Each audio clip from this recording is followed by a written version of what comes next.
Welcome to the Golden Nuggets.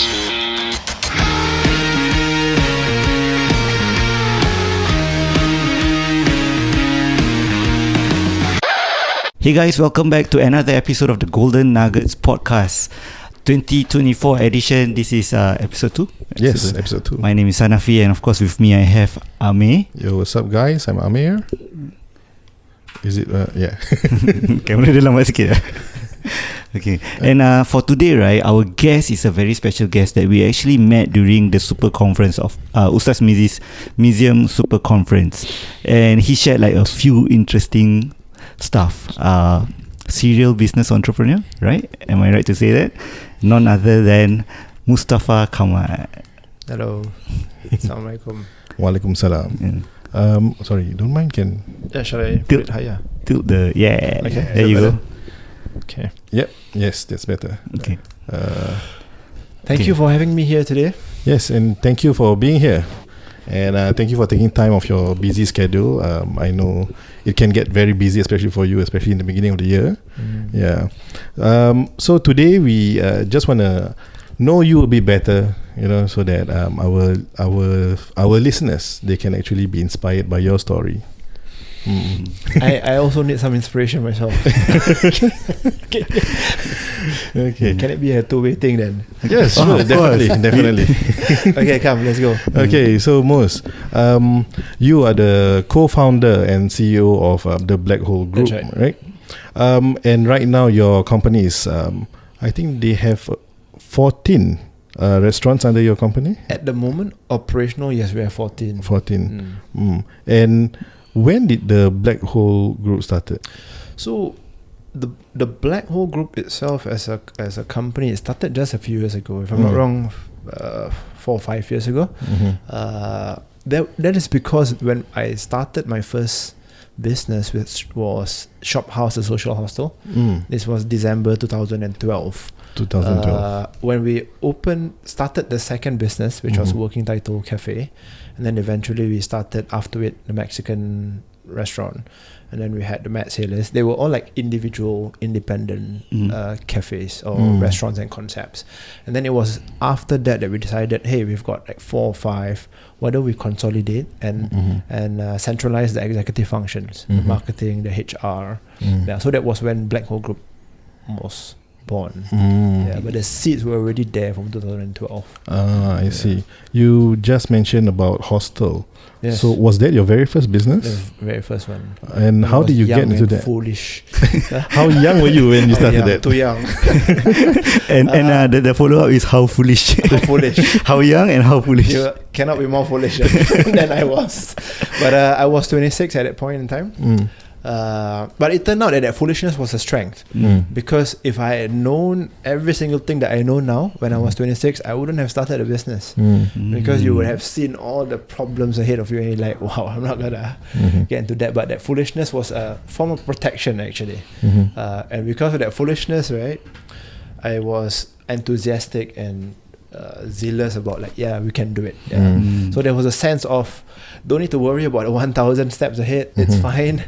I can see the next step. That's all I'm going to take. That's one step. So one step at a time. One step at a time. Okay. Yeah. So that foolishness was good. Yeah, but what started, have you heard this phrase before? What got you here won't get you there. Yes. Yeah. Yes. So that foolishness was good enough to get me started and getting to the next point. But after that, you cannot be foolish anymore. You got to like, okay, we got slapped in the face. So the question is that foolishness or is that being bold? I think it's if you ask me honestly, I think it's a blend of both. That is, you cannot be bold and not. If you're bold and you know what's happening, it might not necessarily be a good blend as well. So I thought at that point in time I had a good combination of naive, foolish, ambitious, and bold. All right. So we backtrack a bit before you started your hostel. At that point of time, you were 26, but what were you doing before that? Were you working in another organization? Yeah, it was. So I graduated from NUS with a degree in psychology. So I thought psychology. I'm gonna pursue practicing psychology. But some things happened. Some events transpired. I ended up signing on for SCDF. Oh, So I was serving SCDF for about three and a half years. as a senior officer. Oh, okay. Okay.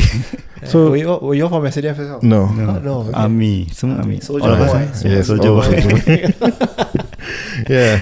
Okay. But was that where you actually managed to accumulate your funds to eventually start your first business? Accumulate the funds.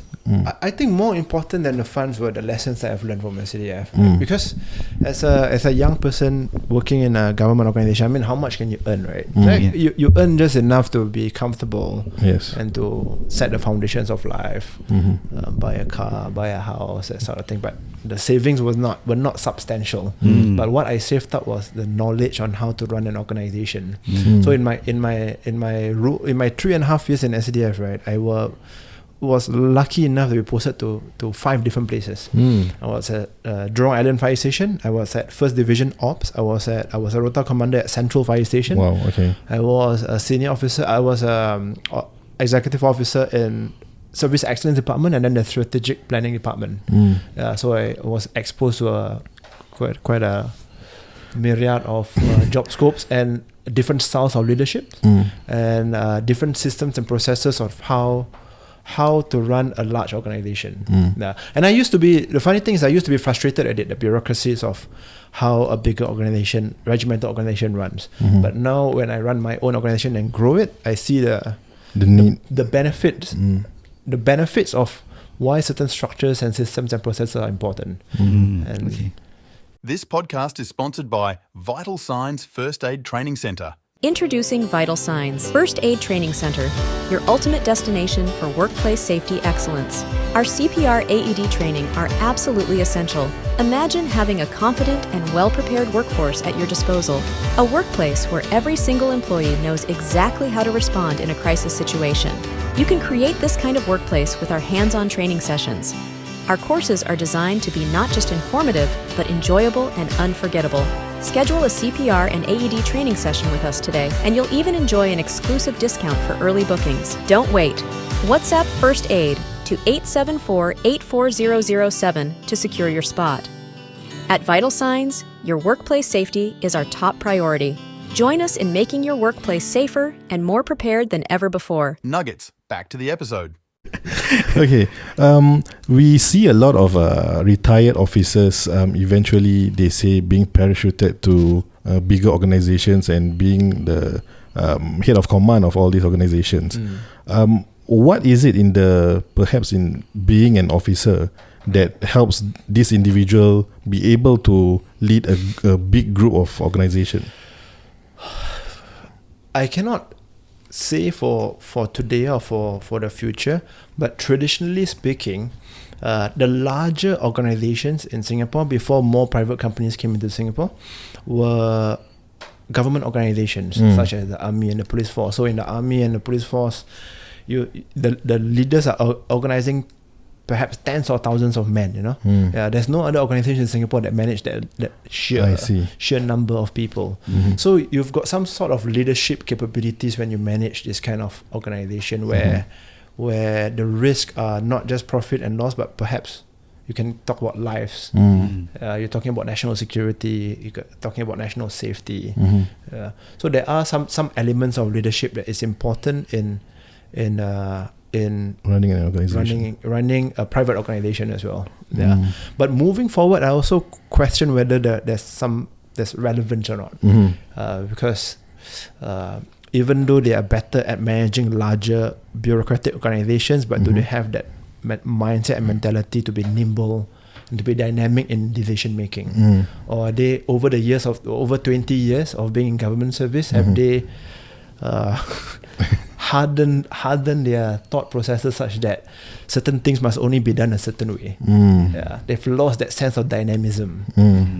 So I think I don't have the answer, but it's just my observation. It worked for us because in the early years of Singapore, we had to quickly settle in and form that foundation, that strength, so that we can continue building. But now that the foundation is set, should we explore leadership that is more entrepreneurial, enterprising, dynamic, can be able to think out of the box, able to question status quo? So I don't know if leadership from regimental organization can achieve that. But who knows? Yeah. Right. I mean, we do see a lot of successful business owners in Singapore, especially within our community. Those who really made it from the start, they were ex-officers, and I mean, they hold certain ranks in all these what do you call it, in all these uniform groups lah. So I don't know. Perhaps there are some relevance, and sometimes it makes me question, like, am I even capable to be running such an organization, because I don't have that kind of leadership background in all these. That's an interesting observation, actually. And not only in Singapore, like around the world, you would realize that a lot of people in leadership come from a certain background, and it's not the fact that they are from the army per se, but it's the certain discipline and mindset that's instilled in them. The mindset of resilience, the mindset of hardship, the mindset of being disciplined, the mindset of making things happen, waking up early, making your bed, reporting on time. That discipline discipline and consistency is a thing that sometimes get you through, right? You know what Bruce Lee once said? No. Not the water one. Yeah, I was just about to say that. Not the water one. He said, I fear not the man that does 1,000 kicks, but I fear the man who does the same kick 1,000 times. Yeah. And in regimentation, sometimes it's not like being brilliant, When you have to do the gun, don't need to be extra. Just do the same thing. Yes. Just do the same thing, and then you'll be safe. You'll never injure someone. So that consistency, I think there's certain merits that they bring to running an organization. Okay. You brought up a good point, because there's something that before we met, I've wanted to ask you. Like, I know that if I want to achieve certain things in my business, I need to do certain processes repeatedly over time, and the fruits will eventually come. But how will I know whatever I'm doing repeatedly, like you say, the same kick 1,000 times? How do I know that kick is actually the right kick to get the fruits that I actually desire? You'll find out after 1,000 kicks. No, but before that, I got on the previous point lah. But if it doesn't mean that you're not from a military background or leadership position, doesn't mean it's not a prerequisite to success. Some people are late bloomers. They learn. Some people are a bit more creative. For the chefs that I work with, for example, they are a bit more creative. So you gotta balance a bit of structure and bureaucracy into their creativity, because if not, they become like a mad artist. You create, and then you die a bankrupt because they don't know how to monetize it. Yes. But at the end of the day, if you're too bureaucratic and all you think about is money, then after that you don't have that creativity and dynamics. I think it's so you don't have to worry that if you didn't go to OCS or what, you will not make it in life. I think that sets you on a good path, but that doesn't mean everything, because you also see people from top schools and from OCS who just become mediocre, right? Yes. Sorry, what was the question again? No, so my question is... the 1,000 kicks. Yeah. I mean, the way I see the world, right, is that it's an ecosystem, right? So not everybody should be an entrepreneur, and not everybody should be a prime minister, and not everybody should be a podcaster. Some people need to be a plumber, and in plumbing you can be the best plumber in the world.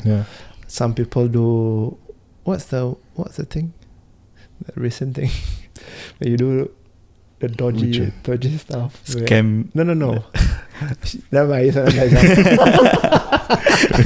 No, but my point is that I think that for us, what you should be concerned about is, if that is something that you like, perhaps making tissue is something that you like, then focus on it and apply ihsan to it, apply excellence to it, and just work on it and be the best tissue maker that there is. And then I think that you're good. I think you can't really know whether that is the right kick, or not the right kick, because it is the right kick for you may not be the right kick for me. Even like MMA fighters, right? Everybody got their special moves. Not everybody likes a knee or elbow. Some like to grapple. So I may like tissue, but I don't like tissue.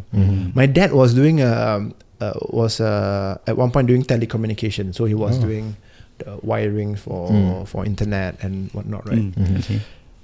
He seems to love it a lot, but I tried it, I didn't like it, so it's just something that's not up my alley. My brother picked it up and he enjoyed it, and now he runs the company doing that as well. Okay. So I think only you can answer whether that kick is for you, and sometimes it's a matter of time and space as well. If you're from the previous generation and you migrated from India to Singapore, it's a matter of survival. You don't like curry puff, but You still gotta do it. Or you don't like money changing, but it works. Your people are doing it. There's a shop there. I'm just doing it, and then you learn to love it, and then you apply it, and then it start to make money, and you realize, okay, I can do this for a living. So I think whether the kick is the right one, first of all, you gotta explore and figure it out and ask yourself whether something is up your alley. And secondly, whatever you do, and this is something that I apply to myself, whatever I do, and I feel like whatever I touch, I need to apply excellence to it. So there was a point in time that before I started my own hostel, I worked in a hostel for a while, for 2 months. So it was an identity crisis. One moment I was a young captain in the SCDF. Next moment I was cleaning toilet. People's like poo in the toilet, and I was like, what's going on? But I thought, you know what, it's alright. I'm training a mentality. I want to clean the toilet, I do it the best that I can. Make sure I be the best toilet cleaner at the point in time. But more important than the clean toilet, it's the mentality that you're honing in your head. You're actually polishing a gem. And you don't realize it, until you become older and realize, hey, why am I like so uptight, or you feel like you're perfectionist about certain things, and you realize, hey, it's a mindset that you've built over a period of time. So I have a follow-up question to that, maybe the last question before we end part one. Trying to achieve excellence, right? And being a perfectionist. So which one do you think is the one that you should be focusing on? Should you be super? Did we speak about this? Okay, so how I operate, I think a mu'minin, a believer, should always be in these two states, oscillating between these two states, which is a state of gratitude and a state of patience.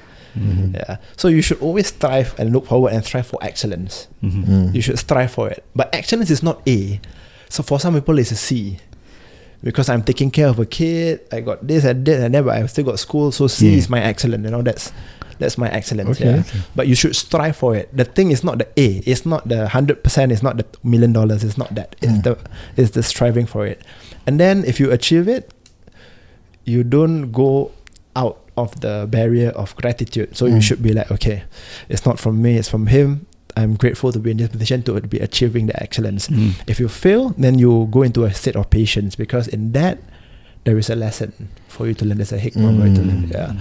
But you must also, when you walk in life, right, these are your two crutches. You cannot fall on the right side, because after gratitude is complacency, and then you go into the state of Fir'aun, but up here is also another one, because if you pass by patience, you go into despair. You start to give up in life, and then because that's not in our Islamic tradition. We never despair. The Prophet Muhammad SAW never despaired about matters of the world. So you should always you fail, stop at where patience is, practice it, exercise it, and then build up that ability to control, and just there's a lesson in all of this. Then so you're always safe, your journey is always safe towards excellence. Okay. I don't know, I hope really that answers the question. Yeah, it does. I talk too much.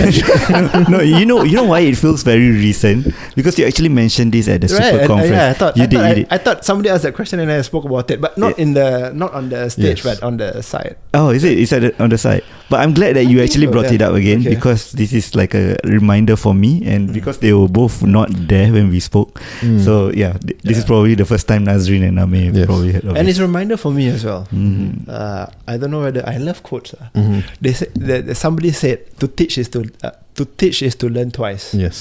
So when I share something, then it's a reminder to myself, like, okay, I know this, and then sometimes I feel like I want to fall out of it as well. And I thought, you know what, patience. So it's good.